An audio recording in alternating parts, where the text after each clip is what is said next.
the Andrew Tates, the Fresh and Fits, to be that main thing. If I were Fresh and Fit, I'd bring more average men on their show. A lot of people that are just going for clicks and trying to create content for clicks, they're hacks. I'm going to be dead honest with you.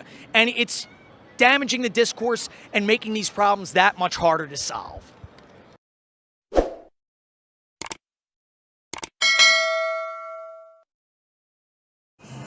What are the qualities of a high-value man?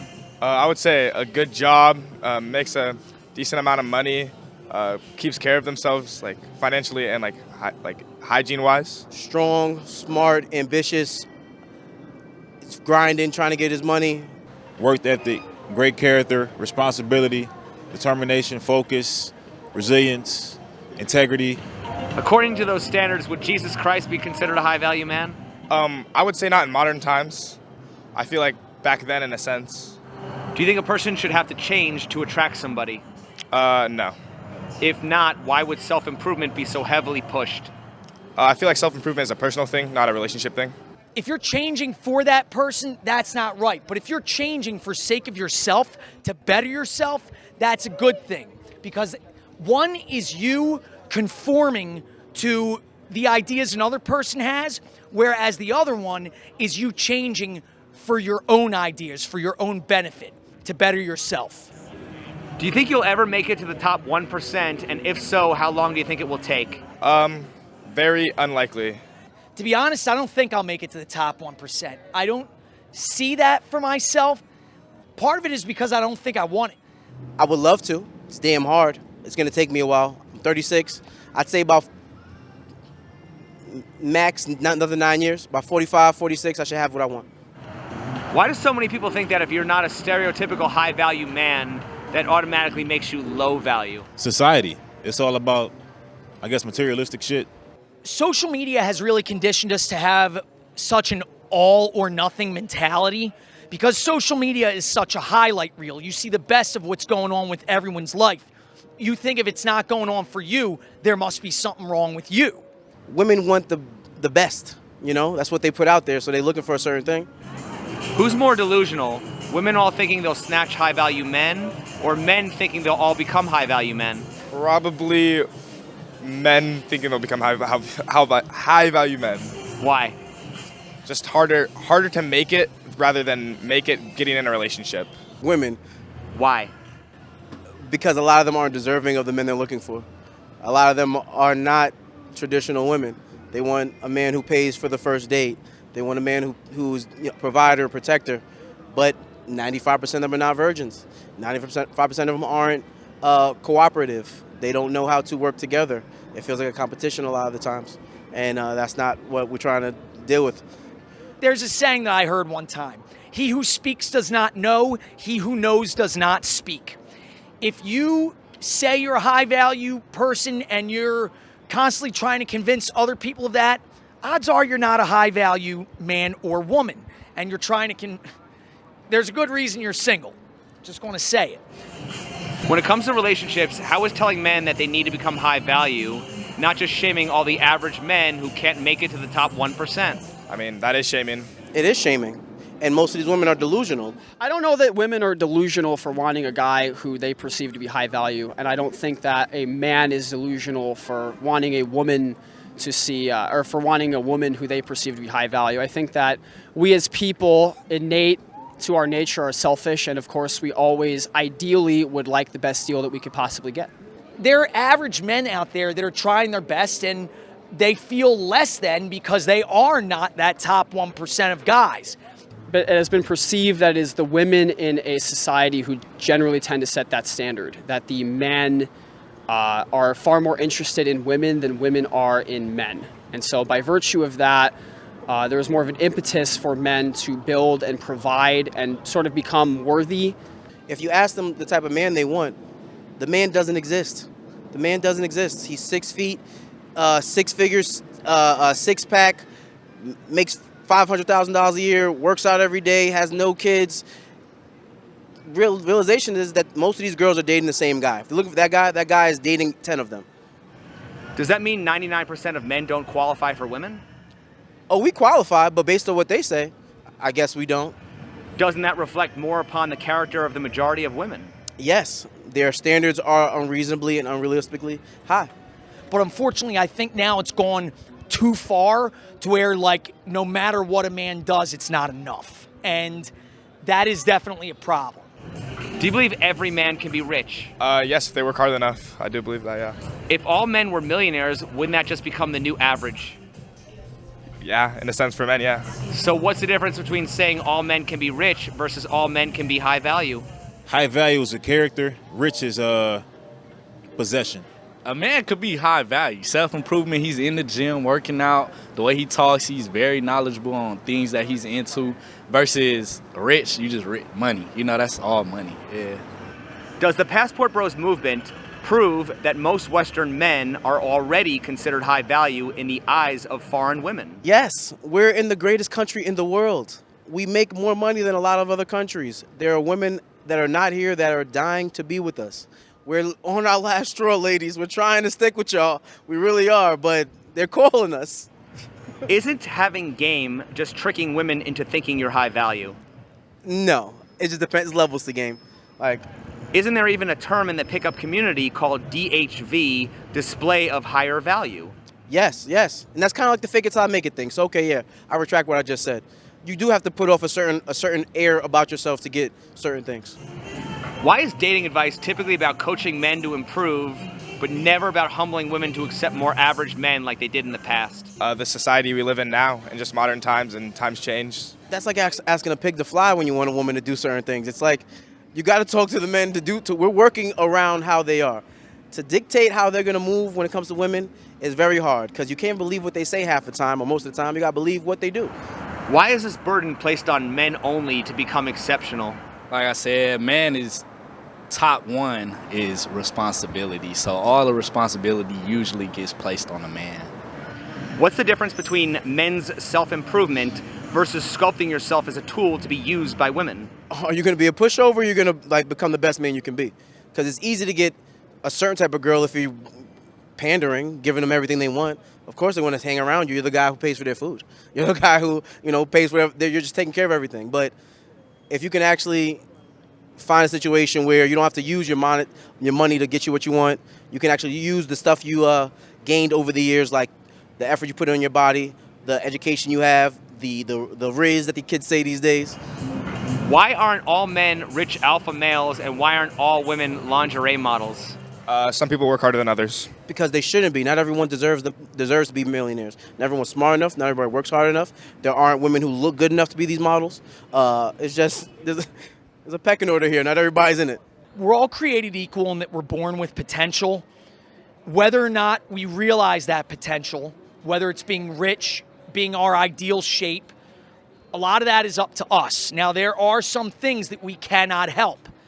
That's also part of life. It varies from person to person. But I'm not going to sit there and make a blanket statement because I don't know the lives of other people. I'm going to be dead honest. Why aren't female dating coaches shaming all women to lose weight and develop feminine excellence? Because in this time that would be called sexism. Because they're scared to get fired. They're scared to get ridiculed. They're scared of their reputation getting tarnished. It's unfortunate that I see a lot of men getting told when they're out of shape, and most men take it on the chin. And you know what we do? We work out. We go home, go do some push-ups. You tell a woman that, you're a hater and you're everything bad and under the book. There's always gonna be a better dude than you, and there's always gonna be a female. No matter who you messing with, every dude knows there's another female that looks better than your girl, and there's another dude that's stronger than you, out more money. It's a competition. Everything a competition. Why should men sculpt themselves for women if women won't sculpt themselves for men? Well, at the end of the day, I want to have a family. I want to be able to have a woman to end my life with, so I want to be able to be the best I can be to find the best out there. I don't know what their plans are. I don't know what they're trying to do, but I know what I want. Just start that family, get that family. So we always gonna be hunting for that family, that good woman though, not just any female. I think when it really comes down to it, we want that last female that's good for us. What does self-improvement have to do with men's rights? Nothing. Why are men more focused on self-improvement than men's rights? Because we don't care about that stuff. We just go to work, take care of the family. A real man, that should be his only focus, is I believe. I don't have time to go to Congress and tell them about my problems. I'm too busy trying to make money for my fiance. Your only focus as a man should be going to work and taking care of the family. None of this other nonsense. The manosphere is a big place. You know, there's a lot of different characters in there, and there's a lot of different takes on what that actually self-improvement or what sort of hierarchy to climb. And so I think the bifurcation of that community as a whole and a lot of different, there's not a strict consensus. I mean, they debate amongst themselves. So the idea that they're going to unite and lobby politicians, I think is sort of out of the question. And then I would also just kind of return my question I asked earlier: what rights do men not have? The sphere of men's grievances are not in the with the exception of the family court system, are not in the areas of depriving men of rights. Well, why are they not lobbying for any change in the family court systems? I think they should. I think they should. And I think there are a lot of people who do that as well, who lament that, including a lot of women. But like I said, I think that the sphere of men, I think the grievances are cultural, not necessarily political. Why has the men's movement replaced most of the published veteran authors and intellectuals for a bunch of entertainers and shock jocks? Social media has kind of taken over in that sense. So Because of social media, YouTube, TikTok, and the like. Everyone wants that soundbite. Everyone wants to get that hot takeout first that gets you to stick around before you have the chance to scroll away. Jordan Peterson, that's who I listen to. Tim Pool, that's who I listen to. And then you have like Andrew Tate and his brother and Jake Paul. Like, if you're low-minded, you will get caught up into them and think their ways are right, because some of it sounds correct, but their solutions are way wrong. We need that soundbite right now. We need the thought right now. We need the attention right now. And that has worked to the detriment, because a lot of the nuanced discussion has been replaced with sound bites and hot takes and, in many ways, toxic mindsets and opinions that really have poisoned the discourse. Why is it always the tradcons or these so-called high-value men who represent the men's movement?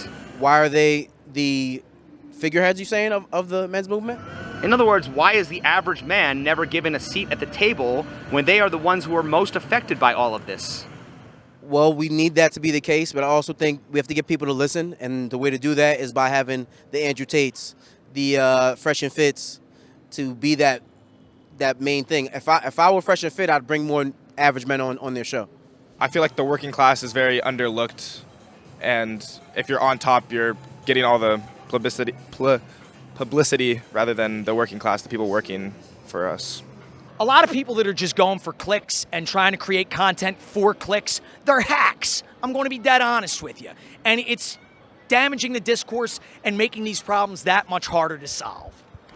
Don't both shame the majority of men and exploit them for their own personal gain. Absolutely. When you focus on the top tier men, that you're either making the average man angry, or you're trying to make that average man buy into your idea of how to become a high-level man. It's hurting everybody. And again, like you see with a lot of women's media, it creates an unattainable standard, an unrealistic standard that only ends up making everyone miserable. It doesn't benefit anybody. It doesn't benefit anybody. Why was there no mention of a high-value man during the men's rights discussions of the past? Good question. I don't know. If high-value men are rare and women are delusional for wanting it, how is pushing men to all become high-value any less delusional? Because high-value men are made by the men itself and not by the people around them. I do think there's a lot of animosity towards men in our culture. I don't disagree with that at all. And I do think that a lot of social norms, feminism included, have contributed to that.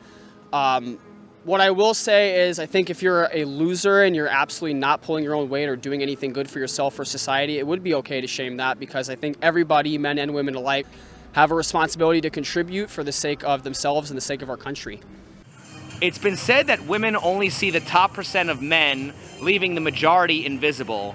Are most men invisible to women for dating, or are most men invisible to content creators to be advocated for? I would say dating, just because a woman's always going to look up rather than look down for a man. whether it be Twitter or Instagram or TikTok, you see a video or a tweet like, where are all the good men at? And there's always someone who responds, they're in the friend zone where you left them. A lot of men are invisible. A lot of men are invisible. It seems most of the women are going after the same guy and then complaining, saying that guys aren't shit, excuse my language, because they're dealing with a guy who's probably dealing with 12 of them. And the guys who are in their inboxes or the guys at the library they see, or the guys who are walking past them that they might have a good chance with and might have a good life with, they bypass for the shiny object. A woman wakes up and she has 100 messages. A guy sends 110 messages and is lucky to get one response. If I'm on a dating app and I get a response, I'm like, hey, Ma, I might have plans this weekend.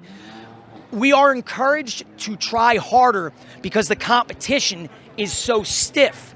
We're in a climate currently where women just do not have to try so hard.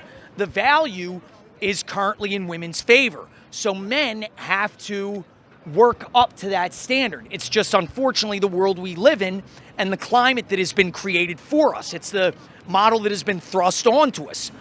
Hoflation is a term which describes the increase in price men have to pay for lower value women. Men have more competition than ever, women have more options than ever.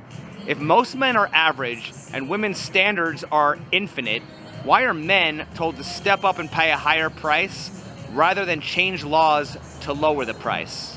Because I would say in this society, women get what they want more than men get what they want.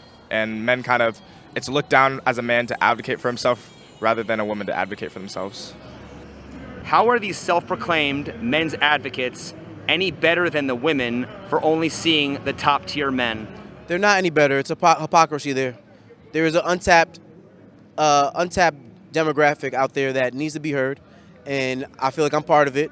I'm average, but I'm on the way of trying to making $1 million one day. I'm not there, but I'm on the way. People need to hear us, and people need to think it's not just the polarizing few. Don't both the women and these content creators shame the majority and exploit them for their own gain? Yes, they do. Of course they do. Every last one of them, from Pearl to Fresh and Fit to most of them, they're all in it for the money now. When they first started, it was virtuous, but a lot of them have veered off, and it would be nice if they'd give the lesser people some airtime now.